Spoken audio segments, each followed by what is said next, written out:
We like to think of whales, sharks, squid, sea turtles, all sorts of fish as unique. But in my opinion, the strangest piece of marine life is the giant sea spider. No lungs, no gills, organs don't fit inside its body. Instead of biting, it stabs a straw into its prey and drinks them. Tear a leg off, it grows back. And the colder the water gets, the bigger it grows. So how does an animal like this even work? How explored is this ocean really, if something like this stayed hidden this long? And why did a piece of Antarctica have to break off before we found where these things live? I'm Axel, this is Drowned Earth. Quick thing before we keep going, if you've been liking these videos, hit like and subscribe below, it would mean the world. And drop a comment with your thoughts on this one. I make sure to respond to every single one.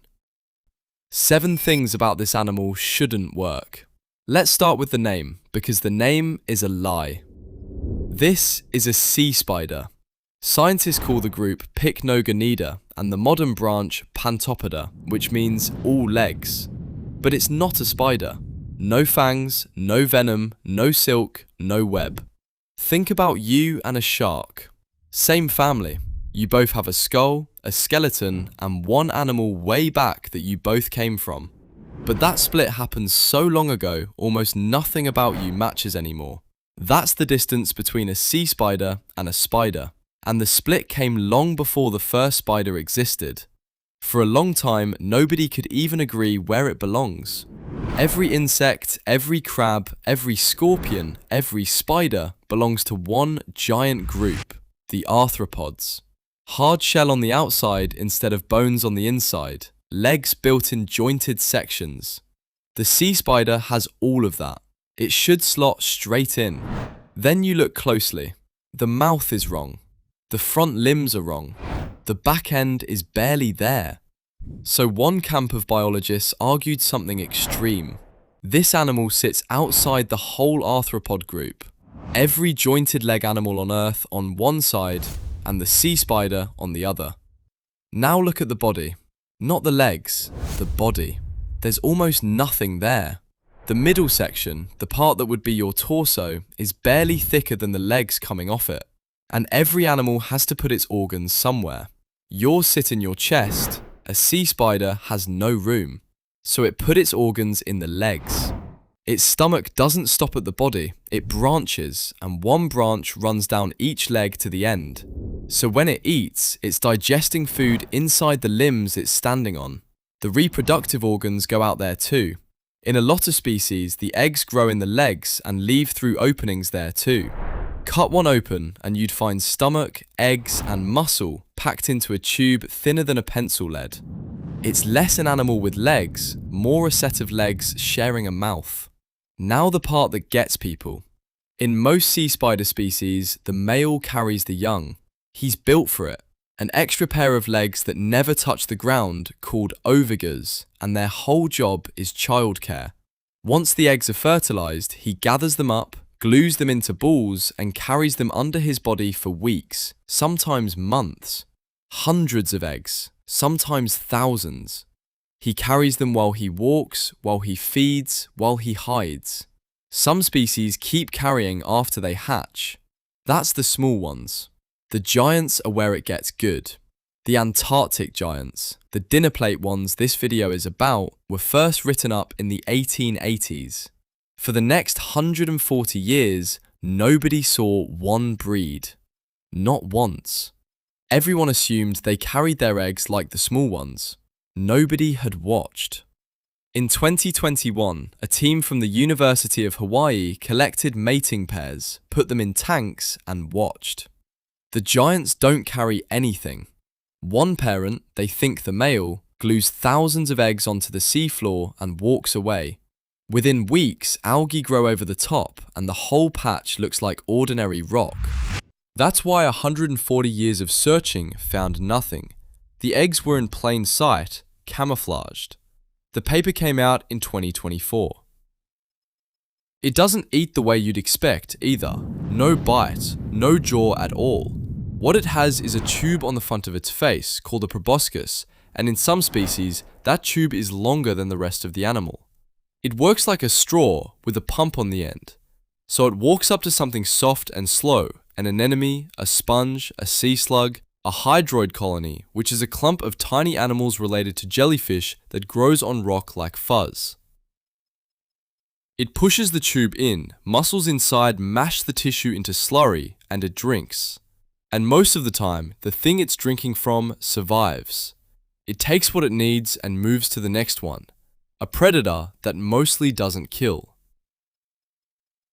Closer to grazing than hunting, cattle, if cattle had a syringe for a face.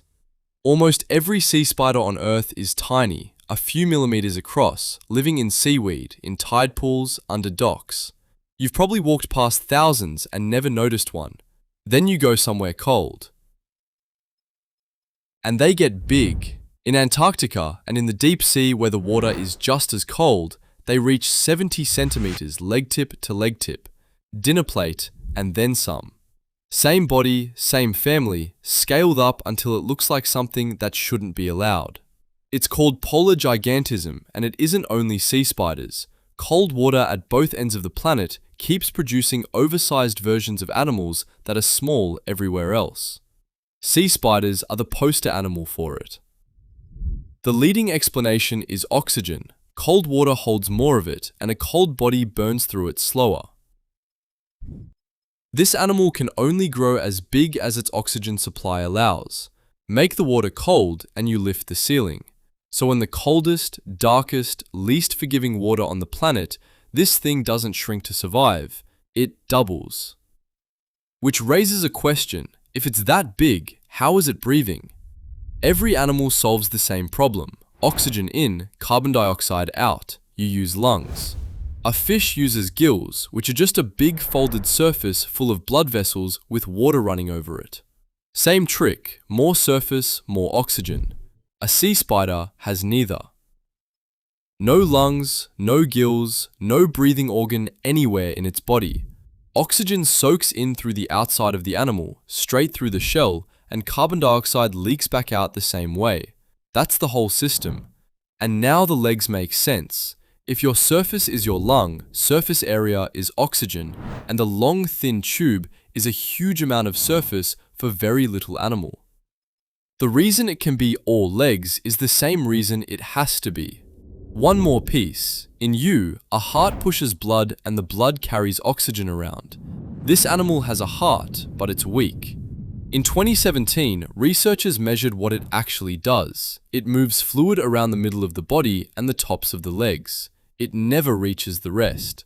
So what moves oxygen through 2 feet of leg? The stomach. That gut inside every leg squeezes in slow waves, and the waves push fluid down the leg and back. Its digestive system doubles as its circulatory system. Its guts breathe for it. Last one, and this one's recent. First, you need to know how this thing grows, because it doesn't work like you. A hard shell can't stretch, so it grows a soft new shell underneath, climbs out of the old one, and hardens up. That's a molt. Every crab, every insect, every spider does it, and it's the only window they get to change shape. Losing legs is normal for them. Something bites, the leg comes off, and over the next few molts, it grows back. Plenty of animals can do that much. What they weren't supposed to do is regrow a body. The textbook was clear. Animals that molt rebuild a limb, not whole sections of themselves. In 2023, a study tested it anyway. Researchers cut the entire rear end off young sea spiders and waited. 14 out of 16 grew it back. Not just the shell, the back half of the gut, the anus, muscle, parts of the reproductive organs. The adults couldn't. Adults stop molting once they're full size. No more molts, no more rebuilding. So the ability is real, and it has a deadline. So that's 7 rules broken by one animal. It's not a spider, it keeps its organs in its legs, the males hide the eggs, it drinks its prey without killing it, it grows bigger where it should grow smaller, it breathes with its guts, and it can rebuild the back half of itself. That's not an accident of evolution. That's an animal running on an older rulebook. And we know exactly how old, because we found the receipts. To know how old something is, you need fossils. Sea spiders are terrible at leaving them. Fossils form from the hard parts of an animal, the stuff that lasts long enough to turn to rock. A sea spider is thin shell and soft tissue on a body that's mostly empty space. Almost every one that ever died left nothing, which makes the handful we have valuable. The clearest one comes out of Herefordshire in England. It's called Haliestes, it's 425 million years old, and it's preserved in 3 dimensions instead of squash flat, which almost never happens. And it's essentially the same animal that's alive today. Long legs, almost no body, the feeding tube on the front, push further back and it gets thinner. In rocks in Sweden, there are 7 specimens 500 million years old, and they're all babies, larvae, sea spiders that never grew up, preserved smaller than a grain of sand. There's a second way to date a family that doesn't need fossils. DNA picks up small changes at a steady rate. So if you compare 2 living animals and count the differences, you can work backwards to when they split. That's a molecular clock. Run it on sea spiders and the family lands around 510 to 540 million years ago. That's the Cambrian, the stretch where almost every animal group we know first shows up. Those numbers stop meaning anything past a point, so let me put it somewhere useful. Trees didn't exist yet. The first forests are 385 million years old, the Devonian, so this animal is older than wood, older than the first dinosaur by 250 million years. It was already ancient when the first backboned animals crawled out of the water onto land. Every landmark you know happened after it showed up. And it kept going. 5 times since then, life on this planet nearly ended. The end of the Ordovician, the late Devonian, the end of the Permian, the end of the Triassic, the end of the Cretaceous, the one that took the dinosaurs. The worst was the Permian, which wiped out about 90% of everything in the ocean. The sea spider walked through all 5 without changing much. So every strange thing in the first half of this video, the organs in the legs, the breathing through skin, the fathers, none of that is a design that failed. It's a design that came first. We're the ones who showed up late and started calling it weird. Everything we've looked at so far is one surviving branch. There used to be more. In Germany, there's a place called the Hunsrück, where 408 million years ago, fine mud settled on a quiet seafloor and turned to slate. Mud that fine preserves soft bodies, which is exactly what you need for an animal like this. It's the best window we have into what sea spiders used to be. 5 different kinds come out of that one deposit, different enough that each got its own name. All 5 are gone. One is called Paleoesopus. It was big and its legs weren't the thin walking legs you've been looking at all video. They were flattened into paddles. And the read on that fossil is that it didn't walk on the bottom at all. It swam. Picture the thing from the start of this video, full size, up off the sea floor, moving through open water, hunting. Nothing alive today does that.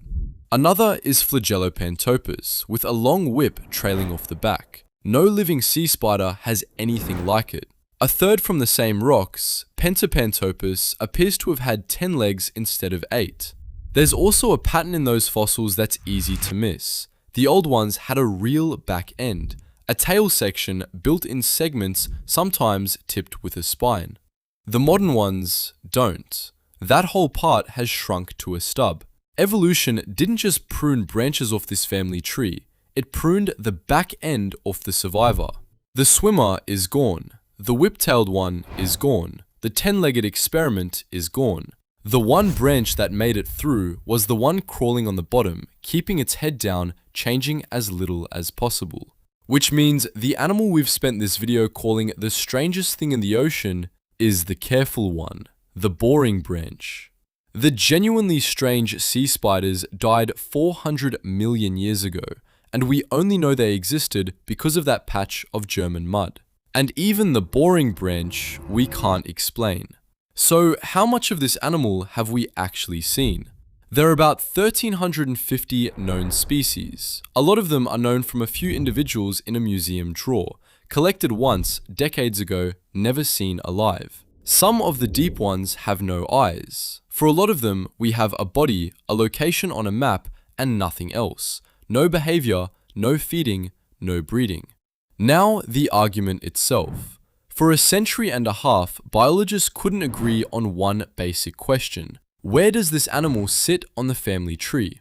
One side said it split off before every other jointed leg animal on Earth, older than all of them on its own branch. The other side said no, it goes in with the spiders, scorpions, and horseshoe crabs, but right at the bottom of that group.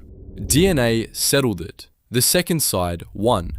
But look at what even that answer says. This animal still sits at the very bottom of the group, the first branch off it, before everything else. Then there's the back of its body, which is a separate problem.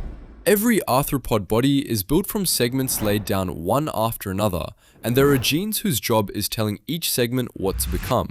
This one is head, this one is body, this one is tail. In 2025, scientists finally read those genes in a sea spider. One of them is missing. The gene that builds the rear of an animal. Not damaged, not switched off, gone. So it builds almost no rear at all. Everything behind the legs has shrunk to a stub. This animal deleted part of its own blueprint and kept walking. And then, this year, somebody pointed a camera at two giant sea spiders hauled up from the deep sea off Australia, and the legs lit up. Deep blue light coming out of the limbs.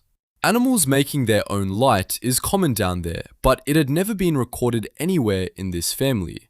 And it doesn't run on the usual chemistry that makes a firefly or a jellyfish glow. Nobody knows what it's for. Nobody knows how it works. An animal that walks the floor of the deep ocean glowing, and we found out this year. So here's the honest answer.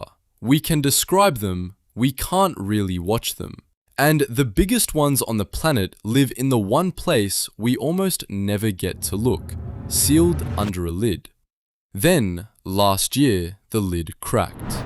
Around the edge of Antarctica, the ice doesn't stop at the coastline. It keeps going out over the sea, floating, still attached to the land behind it, hundreds of meters thick.